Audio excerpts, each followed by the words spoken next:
Baik, selamat pagi semuanya. Sambil menunggu yang lain, kita akan mulai supaya Pagi, nanti Bu. karena kita juga kalau Zoom ini agak terbatas waktunya ya, Mbak-mbak sama Mas-mas, ini waktunya agak dibatasin, jadi nggak bisa sampai 150 menit, maksimal cuma 40 menit. Jadi kita manfaatkan waktu 40 menit ini efektif. Nanti selebihnya teman-teman bisa masuk lagi ke e-kampus untuk download materi dan melakukan atau membuat latihan-latihan ya. Oke, baik.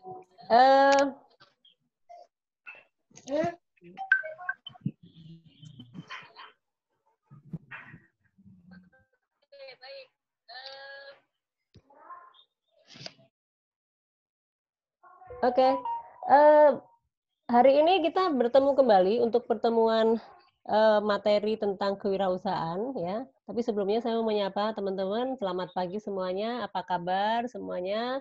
Semoga dalam keadaan sehat, baik dalam lindungan Tuhan ya.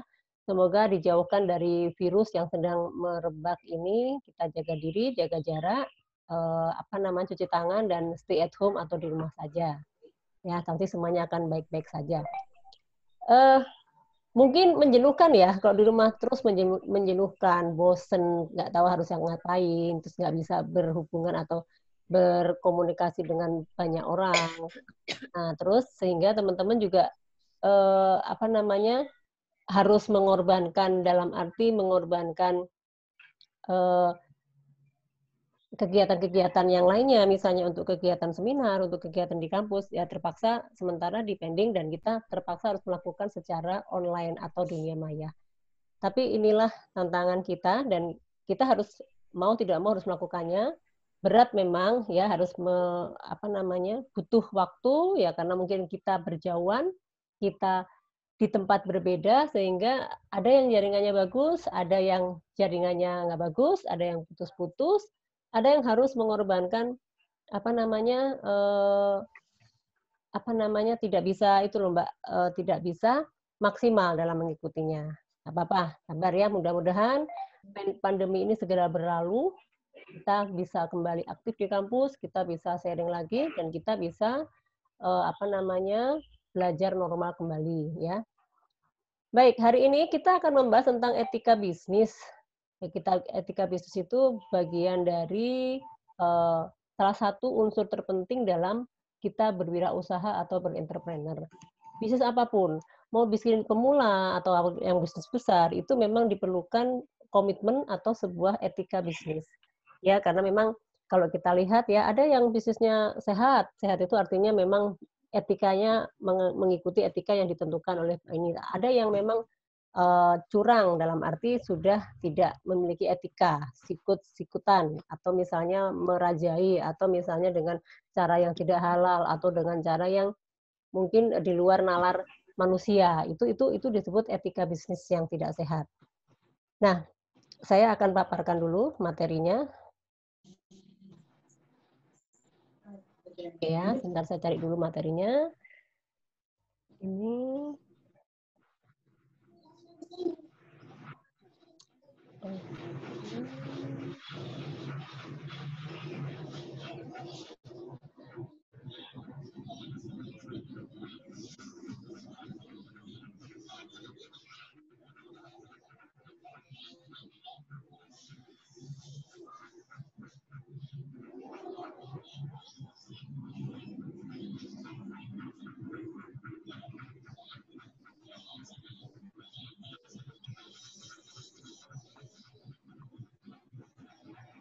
Oke, semoga bisa dilihat ya, bisa terlihat ya. Paparannya, slide-nya bisa terlihat ya? Iya, Bu. Bisa. Iya, Bu. Sudah bisa ya? Oke. Sebentar.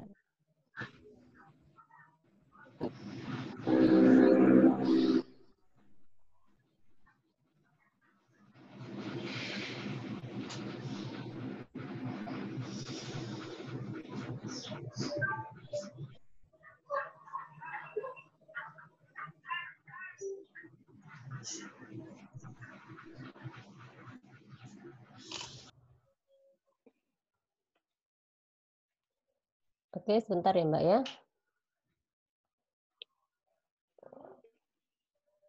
Tolong ini, teman-teman, apa namanya, videonya ditampilkan. Kalau saya memang ada bermasalah di gambar, Mbak, karena laptopnya bermasalah, jadi saya nggak bisa menampilkan wajah saya sendiri, karena memang kabur. Jadi teman-teman ditampilkan videonya ya, biar terlihat.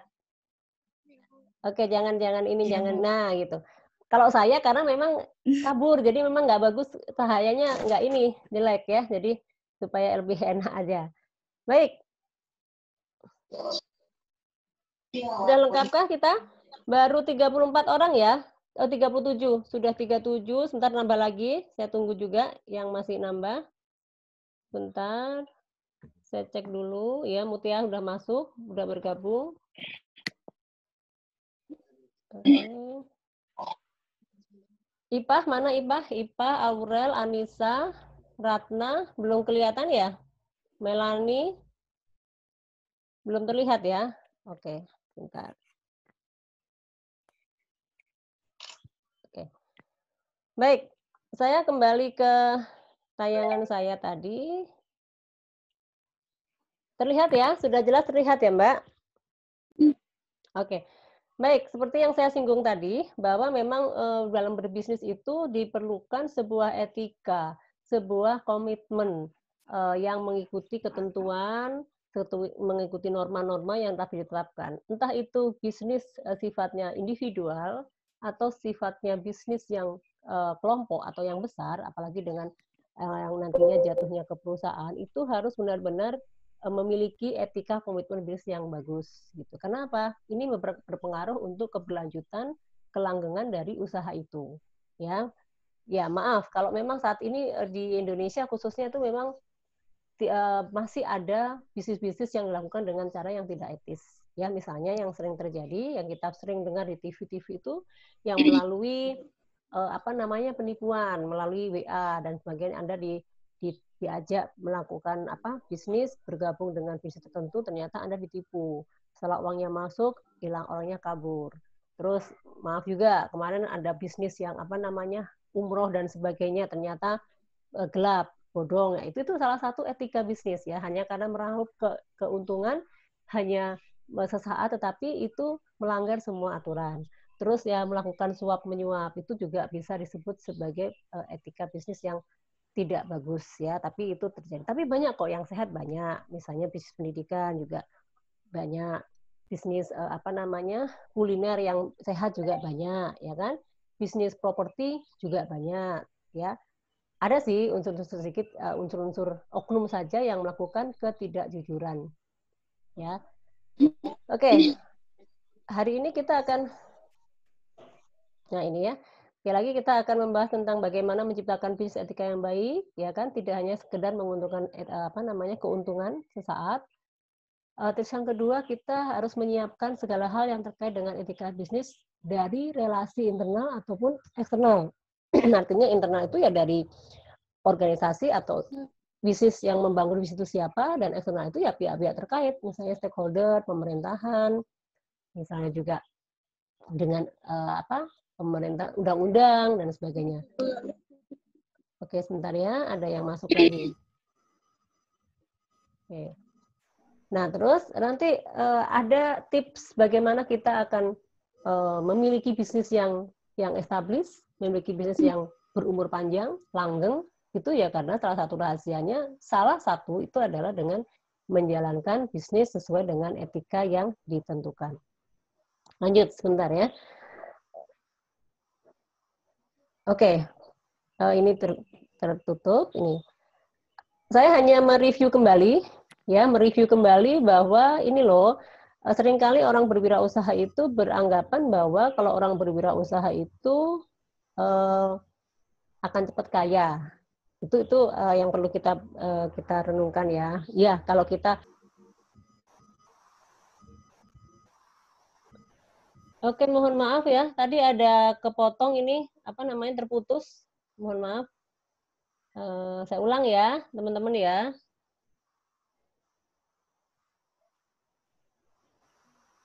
Oke.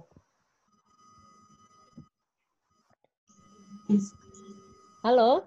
Terdengar suara saya? Dengar, Bu. Iya, tadi soalnya terputus karena ada ini apa namanya tiba-tiba live sendiri, nggak tahu kenapa. Jaringannya juga mungkin ya. Oke, saya lanjut lagi. Saya lanjutkan. Saya akan presentasi dulu materinya tadi.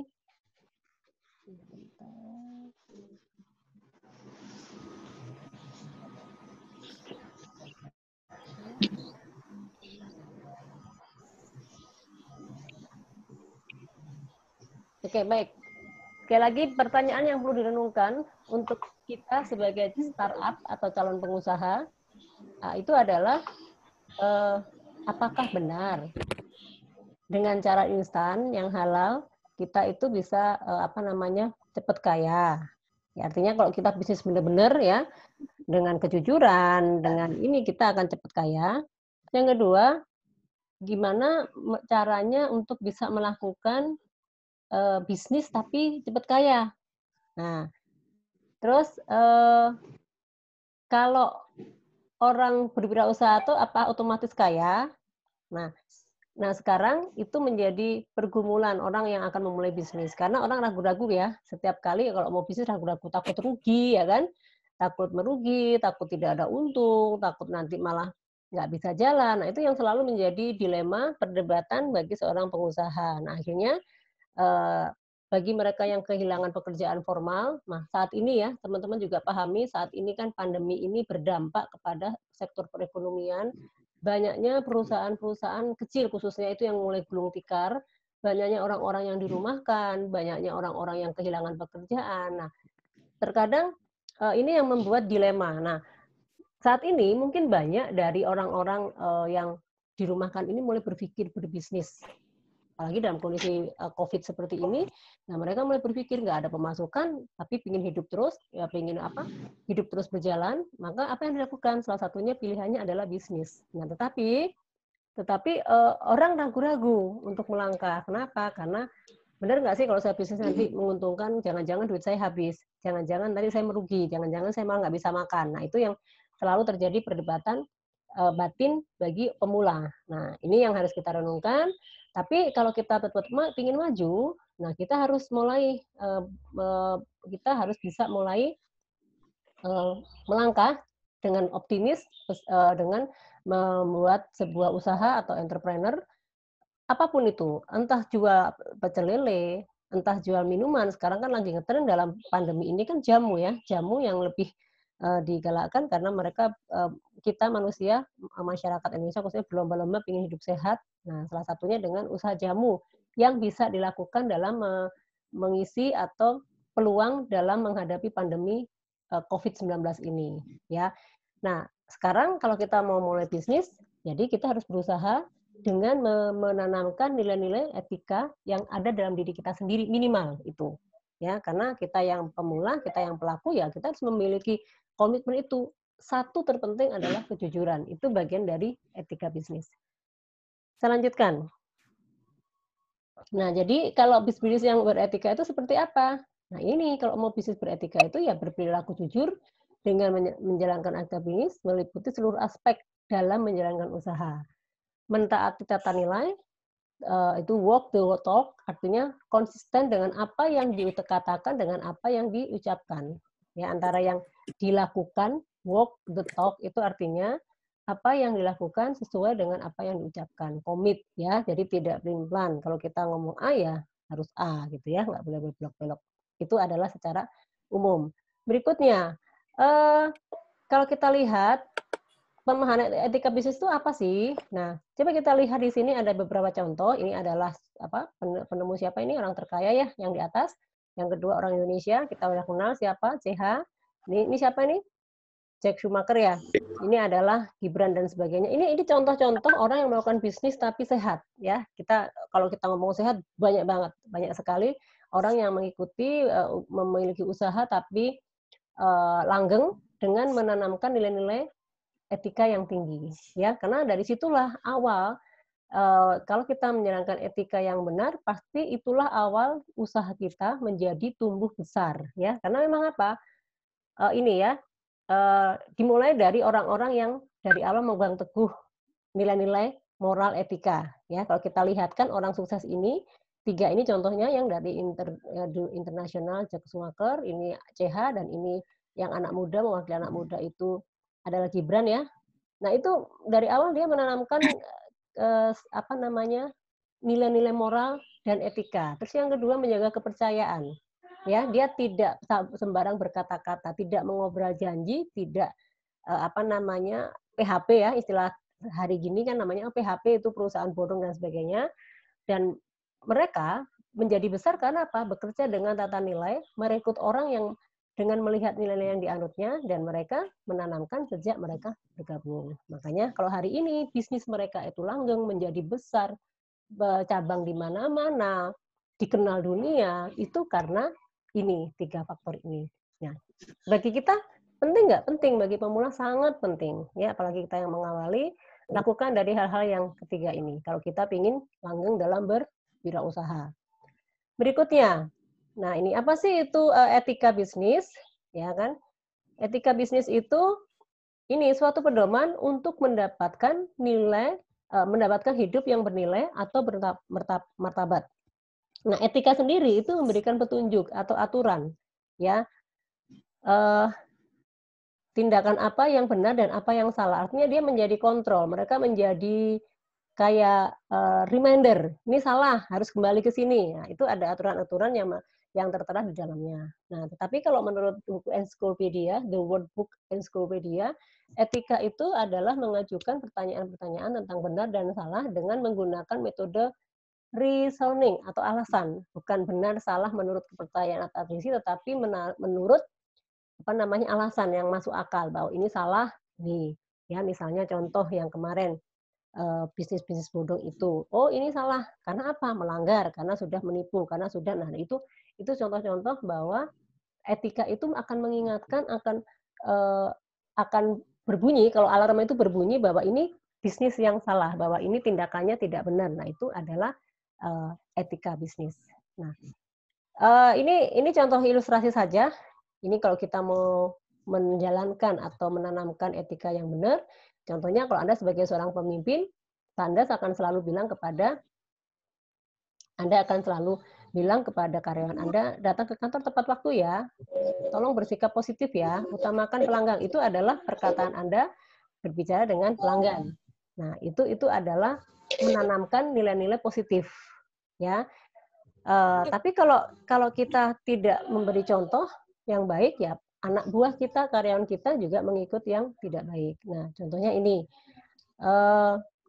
datanglah ke kantor tepat waktu, tapi tidak diikuti. Nah, ini yang pelanggarannya apa? Karena dia datang terlambat, dia datang tidak tepat waktu, dia selalu bernegatif thinking dengan orang lain, dan dia tidak mengutamakan diri sendiri atau egois. Itu adalah norma-norma, etika-etika yang tidak tertanam dari ini. Tapi kalau Anda memberikan contoh, nah pasti akan diikuti oleh anak buah. Itu contoh saja salah satu tindakan yang memiliki norma-norma positif atau norma-norma yang baik, benar, salah kalau kita mau menanamkan kepada karyawan dan sebagainya. Berikutnya, kalau kita mau bisnis, ini maaf ya saya agak cepat-cepat, waktunya soalnya berpacu terus. Gimana sih formula atau etika bisnis yang benar itu seperti apa? Kita memiliki 4. 1, jangan melakukan sesuatu pada orang lain atas apa yang kita sendiri tidak menerimanya.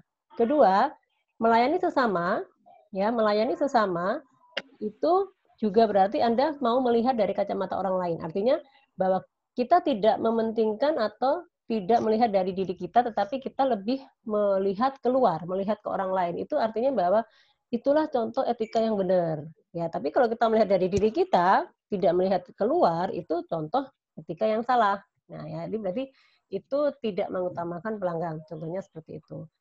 Terus yang ketiga, seringkali orang tidak menyadari perbuatannya akan mencelakakan orang lain sebelum waktunya tiba. Nah, itu contoh pelanggaran etika yang seringkali terjadi. Ya, hanya meraup keuntungan sesaat, tetapi dia merugikan orang lain atau mencelakakan orang lain. Nah, ini yang perlu ditanamkan dalam berbisnis, dalam beretika, itu adalah melayani sesama, yang berarti Anda menjadi seorang yang lebih dari orang yang mengembangkan orang lain dan karyawan. Artinya, ini runtut ya, artinya tidak egois, positif, dan selalu bisa melayani orang lain. Nah, berikutnya, nah sebetulnya kita memiliki perilaku bisnis yang sah. Apa enggak? Ada enggak perilaku bisnis yang tidak sah? Banyak ya. Tapi kalau kita mau berbisnis yang sah, yang sehat dan baik, harus mengikuti 3 ini. Pertama, harus menganut atau mengikuti kebebasan dalam usaha ekonomi. Yang kedua, harus memiliki keadilan atau persamaan. Yang ketiga, harus memiliki tata krama. Nah, di dalamnya kebebasan dalam ekonomi usaha itu seperti apa? Memiliki pengakuan, ya kan? Memiliki legalitas atau hitam di atas putih, memiliki persetujuan mutual. Ini biasanya sih ada SKPT-nya, ada akte notarisnya, seperti itu ya. Nah, yang kedua ini keadilan perlindungan. Nah, kalau misalnya dari sesuatu, kita terlindungi. Contoh, banyak bank yang kolaps. Nah, itu kita mendapatkan perlindungan. Uang kita nggak akan hilang, walaupun uang kita tanamkan di situ bermiliar-miliar, begitu banknya kolaps, nggak usah takut, kita akan dilindungi dan kita akan dikembalikan dana kita. Itu kan kalau kita menengok ke belakang kan ada beberapa bisnis perbankan yang kolaps ya, tapi orang takut duitnya hilang dan sebagainya. Tidak, itu dilindungi karena memang itu dijaga, itu sudah dipantau oleh pihak berwenang. Terus tata krama, ini bisnis ini adalah yang di luar legal tapi penting, yaitu murah hati. Karena kalau kita bisnis dengan sombong, tinggi hati, terus bisnis dengan muka yang tidak keep smile, tidak melayani, ya orang juga akan takut, tidak akan bertahan lama. Jadi kalau bisnis itu ya kita harus legowo, ikhlas, murah hati, namanya melayani harus senyum, tidak boleh jutek dan sebagainya. Itu berpengaruh. Itu faktor psikologis ya, itu sangat berpengaruh karena itu masuknya ke inner. Karena apa yang kita tampilkan akan direspon orang lain sesuai dengan tampilan kita gitu. Kalau kita ramah, kita legowo, kita merangkul, kita menolong, ya orang juga akan interest dengan bisnis kita. Setuju ya? Setuju. Setuju.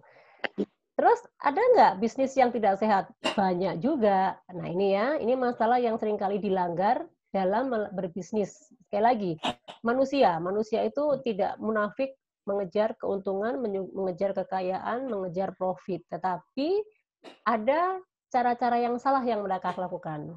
Nah, dalam berbisnis, etika yang sering dilanggar adalah pertama suap. Nah, suap itu banyak-banyak ya. Misalnya suap untuk mendapatkan tender, suap untuk bisa mendapatkan SK cepat keluar, suap untuk mendapatkan market yang banyak. Nah, kalau di politik itu serangan fajar, ngasih amplop-amplop itu suap. Nah, itu tidak sehat, ya kan? Terus paksaan, memaksa dan sebagainya. Itu berarti di under press, artinya mereka jadinya tertekan ya. Terus penipuan, kalau penipuan banyak sekali ya. Properti banyak ya, penipuan. Beli rumah sudah bayar, ternyata rumahnya nggak ada. Beli rumah, ternyata rumahnya nggak dibangun. Beli rumah sekian M, ternyata bangunannya sangat jelek dan sebagainya. Itu contoh properti. Nah, kalau yang jasa-jasa yang lainnya banyak. Nah, termasuk yang legal, bisnis yang legal kayak misalnya pengurusan SIM pun itu masuk ke situ bisnisnya. Banyak calo-calo, itu kan penipuan juga. Maksudnya ini kasus yang kemarin sedang terjadi, ngurus SIM tetapi tiba-tiba dia pakai calo, ternyata sampai 1 bulan nggak selesai, duitnya hilang dan sebagainya. Dokumennya pun hilang, termasuk KTP-nya hilang yang asli. Itu salah satu bentuk penipuan ya. Terus pencurian, itu banyak banget ya kalau pencurian. Nah, terus diskriminasi tidak jelas, perlakuan yang tidak adil gitu ya. Itu adalah contoh bisnis yang tidak sehat atau pelanggaran etika. Diskriminasi tidak jelas itu artinya kita bekerja atau kita mempekerjakan orang tapi tidak diperlakukan tidak adil. Nah, yang seringkali itu adalah monopoli. Nah, ini monopoli itu yang saat ini terjadi ya. Contohnya, monopoli apa? Masker, monopoli sanitizer, ya kan? Monopoli tentang disinfektan. Itu kan sekarang banyak dimonopoli, dikumpulin, ditimbun, sampai kita yang membutuhkan nggak bisa. Itu salah juga, salah besar, ya kan? Kalau dulu kita punya Pertamina, bisnis Pertamina itu juga dimonopoli oleh Pertamina, tapi sekarang sudah dibebaskan menjadi BUMN yang siapapun boleh memiliki. Nah, yang parah ini yang terakhir ini riba. Nah, ini riba ini adalah usaha kredit, entah itu barang, entah itu duit ya. Tetapi mereka demi keuntungan, demi profit yang tinggi, demi cepat kaya, mereka melaksanakan riba. Nah, ini adalah sebagian dari pelanggaran sebuah etika berbisnis. Nah, banyak sekali kalau kalian teman-teman nanti ini salah satu tugas nanti teman-teman bisa cari apa sih ya pelanggaran-pelanggaran atau yang kecurangan atau ketidaksesuaian bisnis di Indonesia itu, ya nanti teman-teman bisa membuat ini. Ada yang mau ditanyakan? Belum, Bu. Belum ya? Oke, lanjut dikit. Ini yang terakhir Mbak-Mbak, ini saya karena waktunya takut keluar lagi.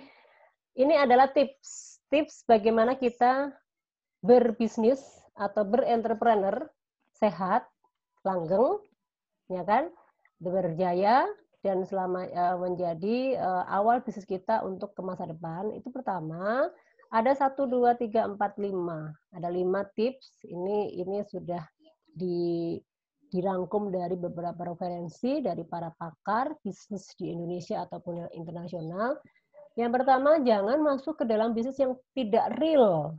Ya, kemarin ya ada penawaran-penawaran bisnis ya, tanam saham, taman investasi ya kan, bisnis emas, bisnis berlian, itu kan tawaran-tawaran yang tidak real. Jadi hati-hati itu kalau bisnis yang instan atau yang menggiurkan itu biasanya itu sudah menyalahi aturan, ya. Terus yang kedua, kalau franchise ya kita juga pilih baik-baik. Ada kok franchise yang sehat misalnya. Contohnya McD, oke. Kalau modalnya kegedean ya udah kopi kenangan. Nah, sekarang kan lagi ngetren kan bisnis-bisnis seperti itu ya. Itu kalau Anda teman-teman memiliki modal besar. Tapi kalau kita tidak memiliki modal besar ya kita bisa melakukan dari diri sendiri. Memulai bisnis dengan diri sendiri, kayak kemarin siapa yang udah jalan itu bisa diteruskan, ya bisa dikembangkan. Saya kasih contoh kemarin kelas sebelah, Iba, kelas sebelah dari kegigihannya, dari keseriusannya, akhirnya dalam 2 bulan, 3 bulan ini berhasil membuat suatu bisnis, apa sih namanya, ramuan dia. Nanti teman-teman saya kasih tahu apa produknya, dan dia semangat, ya dia mencoba jujur dan sebagainya, dia sampaikan bisnisnya itu adalah natural